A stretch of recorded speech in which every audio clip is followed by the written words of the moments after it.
नमस्कार और सक्ष news network के खास कार्यक्रम विश्व खबर में आप सभी का स्वागत है।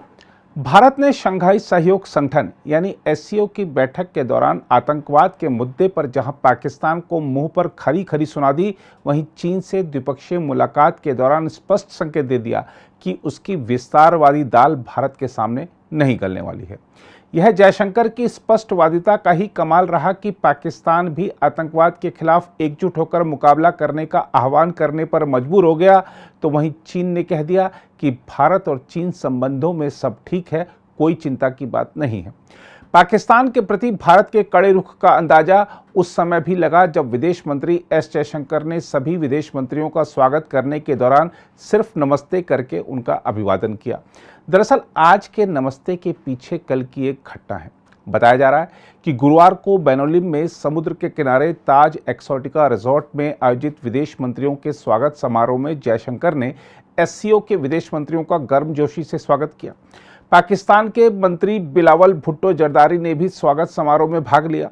बिलावल के साथ पाकिस्तान से आए कुछ अधिकारियों ने इस स्वागत समारोह के बारे में दावा कर दिया कि जयशंकर ने अन्य नेताओं की तरह अपने पाकिस्तानी समकक्ष से भी हाथ मिलाया, लेकिन भारत की ओर से इस बात को लेकर कोई पुष्टि नहीं की गई।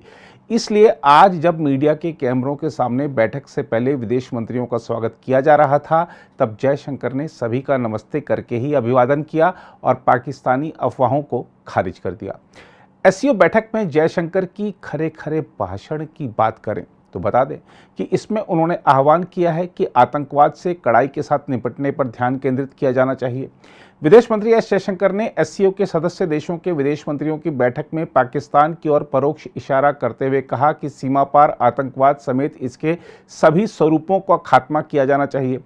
पाकिस्तान के विदेश मंत्री बिलावल भुट्टो जरदारी, चीन के विदेश मंत्री छिन कांग और रूस के विदेश मंत्री सरगेई लावरोव की मौजूदगी में जयशंकर ने एससीओ सम्मेलन में अपने संबोधन में कहा कि आतंकवाद की अनदेखी करना समूह के सुरक्षा हितों के लिए नुकसानदेह होगा। विदेश मंत्री ने कहा कि आतंकवादी गतिविधियों के लिए वित्त पोषण के सभी तरीकों को बंद किया जाना चाहिए। पाकिस्तान की ओर इशारा करते हुए उन्होंने कहा कि जब दुनिया कोविड-19 महामारी और उसके प्रभावों से निपटने में लगी थी, तब भी आतंकवाद की समस्या ज्यों की त्यों बनी हुई। जयशंकर ने कहा, हम पुरजोर तरीके से मानते हैं कि आतंकवाद को जायज नहीं ठहराया जा सकता और सीमा पार से आतंकवाद समेत हर तरह की दहशतगर्दी पर रोक लगनी चाहिए। उन्होंने कहा कि आतंकवाद से मुकाबला करना एससीओ के मूलभूत कार्यक्षेत्र में शामिल है। जयशंकर का आतंकवाद के मुद्दे पर इशारा जहां पाकिस्तान को कटघरे में खड़ा करने का सफल प्रयास था, तो वहीं यह चीन पर भी सवाल उठाने की कोशिश थी, क्योंकि पाकिस्तानी आतंकवादियों को अंतर्राष्ट्रीय आतंकवादी घोषित करने के प्रयासों को चीन ही संयुक्त राष्ट्र में बाधित करने का काम करता है। जयशंकर के संबोधन की अन्य बड़ी बातों पर गौर करें तो आपको बता दें कि उन्होंने इसमें गोवा के इस बीच रिसोर्ट में एससीओ की विदेश मंत्री परिषद में आए प्रतिनिधियों का स्वागत भी किया। उन्होंने कहा, मैं एससीओ की भारत द्वारा पहली बार की जा रही अध्यक्षता के तहत आपकी मेजबानी करते हुए हर्षित महसूस कर रहा हूं। जयशंकर ने कहा कि भारत एससीओ में बहुपक्षीय सहयोग के विकास को, शांति और स्थिरता को बढ़ावा देने तथा सदस्य राष्ट्रों की जनता के बीच करीबी संवाद को अत्यंत महत्व देता है। उन्होंने कहा कि कोविड-19 महामारी और भू राजनीतिक उतार चढ़ाव के परिणाम स्वरूप आज दुनिया अनेक चुनौतियों का सामना कर रही है और इन घटनाक्रम ने वैश्विक आपूर्ति श्रृंखलाओं को अवरुद्ध कर दिया है। जयशंकर ने कहा कि अफगानिस्तान के घटनाक्रम पर हमारा ध्यान बना हुआ है। उन्होंने कहा कि हमारे प्रयास अफगान जनता के कल्याण की दिशा में होने चाहिए। विदेश मंत्री ने कहा कि अफगानिस्तान में हमारी तात्कालिक प्राथमिकताओं में मानवीय सहायता पहुंचाना, एक वास्तविक समावेशी सरकार सुनिश्चित करना, आतंकवाद से मुकाबला करना और महिलाओं, बच्चों और अल्पसंख्यकों के अधिकार संरक्षित करना शामिल हैं। दूसरी ओर जहां तक जयशंकर की द्विपक्षीय मुलाकातों की बात है, तो आपको बता दें कि रूस और चीन के विदेश मंत्रियों के साथ उनकी कई महत्वपूर्ण मुद्दों पर बातचीत हुई।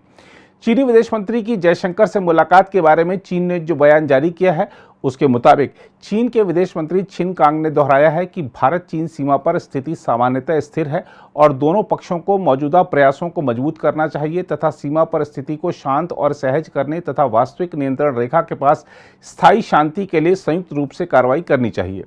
गोवा के बैनोलिम में विदेश मंत्री एस जयशंकर के साथ अपनी बातचीत में छिन ने चीन के हालिया रुख को दोहराते हुए कहा कि चीन भारत सीमा पर मौजूदा हालात सामान्यतः स्थिर हैं।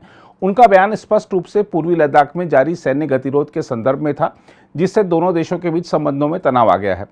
चीन जयशंकर वार्ता पर शुक्रवार को जारी एक प्रेस विज्ञप्ति में चीन के हवाले से कहा गया है, दोनों पक्षों को दोनों देशों के नेताओं के बीच बनी महत्वपूर्ण सहमति को लागू करते रहना चाहिए, मौजूदा प्रयासों को मजबूत करना चाहिए, प्रासंगिक समझौतों का सख्ती से पालन करना चाहिए, सीमा की स्थिति को और सहज और सरल और करने पर जोर देना चाहिए तथा सीमाई इलाकों में स्थायी शांति एवं स्थिरता बनाए रखनी चाहिए।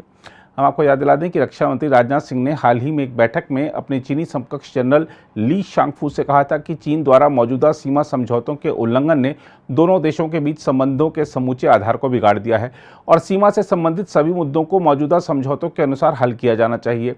यह बैठक 27 अप्रैल को नई दिल्ली में एससीओ के रक्षा मंत्रियों के एक सम्मेलन के मौके पर हुई थी। उधर वार्ता के बाद एक ट्वीट में जयशंकर ने कहा कि शेष मुद्दों को हल करने और सीमावर्ती क्षेत्रों में शांति सुनिश्चित करने पर ध्यान केंद्रित रहा। उन्होंने कहा, दोनों देशों के द्विपक्षीय संबंधों पर चीन के विदेश मंत्री छिन कांग के साथ विस्तृत चर्चा हुई है।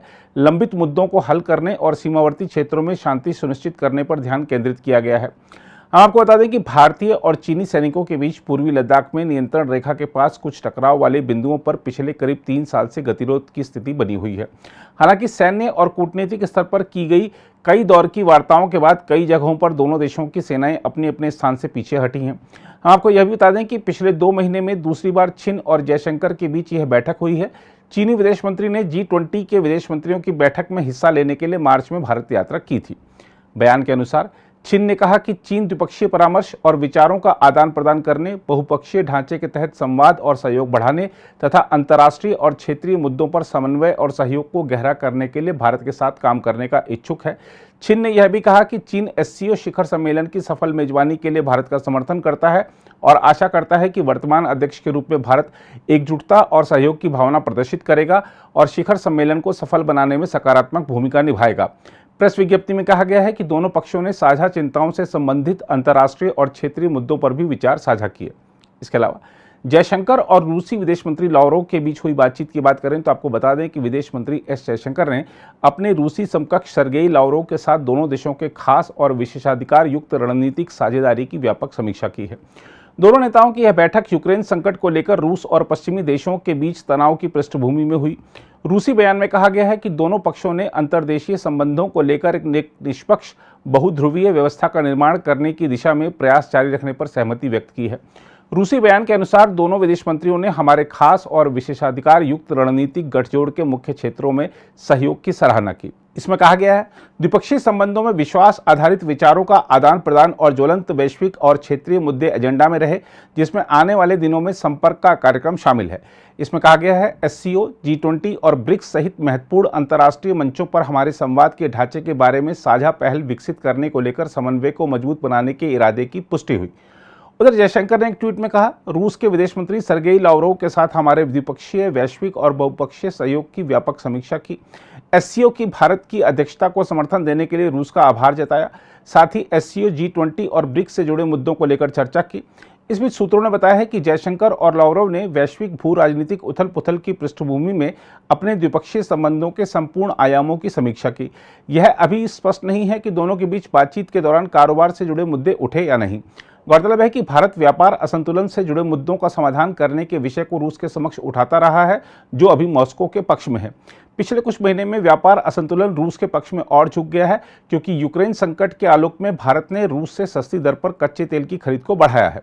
और पाकिस्तान के विदेश मंत्री बिलावल भुट्टो जरदारी की बात करें तो वह एससीओ के सम्मेलन में भाग लेने के लिए गोवा आए, लेकिन कोई छाप नहीं छोड़ सके। हालांकि वह करीब 12 साल में भारत की यात्रा करने वाले पाकिस्तान के पहले विदेश मंत्री बन गए। बिलावल ऐसे समय में एससीओ विदेश मंत्रियों की परिषद की बैठक में हिस्सा लेने के लिए भारत आए, जब सीमा पार आतंकवाद को पाकिस्तान के निरंतर समर्थन सहित कई मुद्दों को लेकर दोनों देशों के बीच तनाव जारी है। बिलावल की गोवा की 2 दिवसीय यात्रा के बारे में मीडिया में काफ़ी चर्चा रही, लेकिन भारतीय और पाकिस्तानी दोनों पक्ष एक दूसरे से दूरी बनाए हुए दिखाई दिए। बिलावल ने एससीओ बैठक से इतर अपने रूसी समकक्ष सर्गेई लावरोव के साथ द्विपक्षीय बैठक जरूर की।